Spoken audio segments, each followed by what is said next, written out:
In this video today, I'm going to be talking about how I brainwash myself to basically be able to work about, like, I'll say anywhere from 12 to like 18-hour days.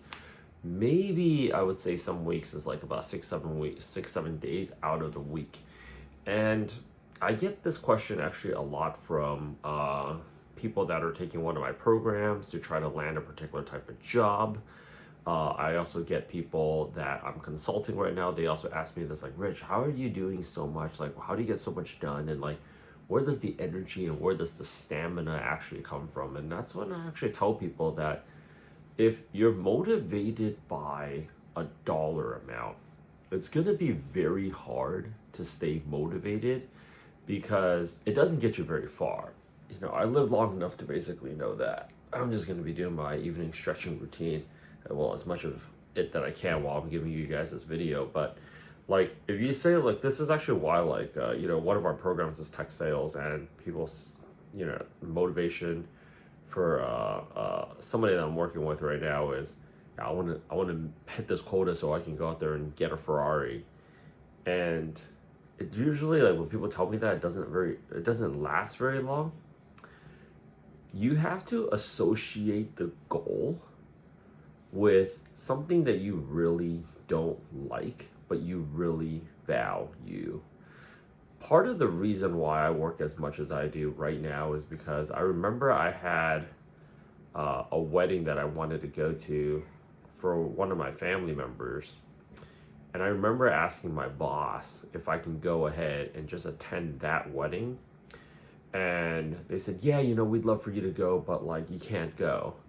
And I just thought to myself, I've always wanted this thing with location freedom. So this is why, if you're taking a look at my Instagram, why I'm bouncing around so much is like, I love this idea of just being able to, like, anywhere I want to go, anytime, I can just go out there, just head over there. For me, it's just like the mobility of it. I never liked this. I never liked being strapped down. I get pretty bored in any given city, like staying there for about 30 to 45 days, but that's just me. Now, if I made it the goal that I had to make a dollar amount, I drive myself crazy. But this is what's worked out for me. I don't know what's going to go ahead and work out for you. In the short time that I've been able to be on Earth, where I've gotten to meet some pretty extraordinary people, they always associate their goal with something that they really don't like and they never want to have happen again to them. And if you've ever read any of the books from Robert Greene, he calls it your dark side, is leveraging that not so awesome part of you and really knowing how to utilize that to motivate yourself. So for people that are getting a job right now, something that I've found that has really motivated certain people that I've worked with to get a particular type of job is launching their own brand. And this idea of, like, if I have my own brand, I'm not going to get laid off as easily. If I have my own brand, even if I do get laid off, I can leverage that incident to go ahead and blow up myself. If I have a brand, I attract other opportunities. So they're looking at it as, this is my last job hunt. The reason why most people don't like doing job hunting is because of the amount of applying that they have to do, the amount of interviews they have to go to, but they also go through this, like, experience of questioning their self-worth that people just really don't enjoy, and they go out of their way to avoid it. This is why people that are in the sales field, they get paid so much money, but there's such high turnover. But it's also the reason why 80% of the Fortune 500 CEOs in America, and I think also maybe for around the world, have a sales background, is because it's hard to not take rejection personally, and you're like trying to get people to say yes to you, and you're just like, just raw persistence, and you're just trudging, chip, go, go, go, go, go, go, go, right? So I guess in the hindsight, what I'm trying to express to you in this video is, whatever it is that you want to go ahead and accomplish, you're probably going to have to go through a lot of grind, and you're going to have to go through a lot of hours, and you're going to have to deal with maybe some pushback, some rejection, and a lot of adversity. And if you don't associate the outcome of this goal with something that's really important, like, think about, like, you hear stories of, like, a mom, there's a SUV rolling down the hill backwards, and she lifts up the entire SUV to save her child, right? That's freaking crazy, right? And this is not a person that like exercises. This is not like some, like CrossFit athlete, this Sunday afternoon was spotted, lifting up an SUV to save a child, but it's just like how they will that power to go ahead and do so. It's because of like what you associate that goal with. Most people have their motivation in the absolute wrong spot. And even when they do have the motivation in the right spot, they're not activating that motivation the right way. I give out this story all the time. One of my nephews, same thing. I actually do this with a lot of my nieces and nephews. It's like not motivated to go out there and get good grades. And I'll put a little bit of cash on there. And miraculously, I see them become so much more resourceful, so much more engaged, so much more locked in, because it's like, oh, you're going to give me like 5 G's to go out there and get 4.0 GPA this semester. Oh yeah. And here's like $1,500 to start, right?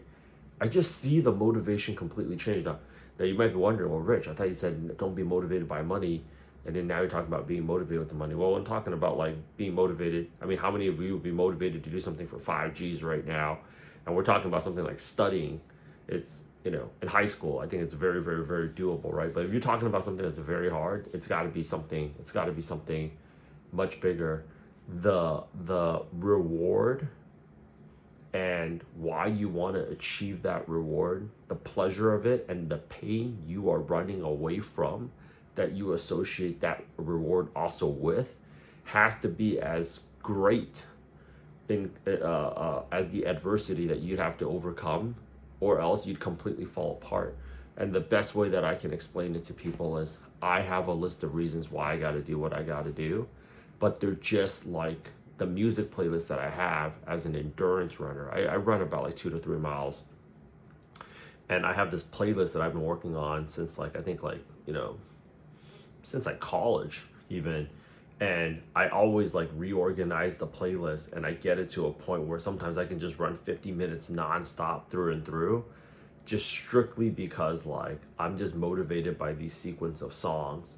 When you're thinking about your motivation, like that's how I motivate myself, is there are some songs that will get me kind of like fired up and into the zone, and like I want to start running. And then there's some that I need in the middle, and then there's some that I need towards the very end, but I have it in a very specific order, and I'm constantly toggling the order. And for some of you, maybe you need to have the motivation in that order too, because there are some things that people are motivated by. It's not going to get them through mile 2, it's not going to get them through mile 3, and it's not going to get them through like when it gets harder and harder and harder and harder. So it comes down to, do you have that motivational playlist? Is it like in the right area? Because if you're motivated by something that's very surface level that kind of gets you somewhat fired up in the beginning, like a Ferrari, like it's not going to get you through the finish line, bro. So know yourself and really ask yourself, why do you want what you really want? And just like a running playlist, when things get really hard, whether or not those are the things that are actually going to motivate you, just like how I know these songs are going to get me past that last half a mile where, my knees are burning, the back of my calves are burning, that whole area right behind my knee is absolutely like strained and like really, really tight, like a rubber band that's about to snap. I know those songs are going to come through for me. Hopefully you figure out what's going to motivate you, because I've had a lot of time and, little soul searching and dug in really deep in terms of what motivates me and what got me to stick. Subscribe to my channel if you found any value, and definitely join me in Boss School, where you can meet other like-minded individuals. That's my mastermind right there. See you very soon.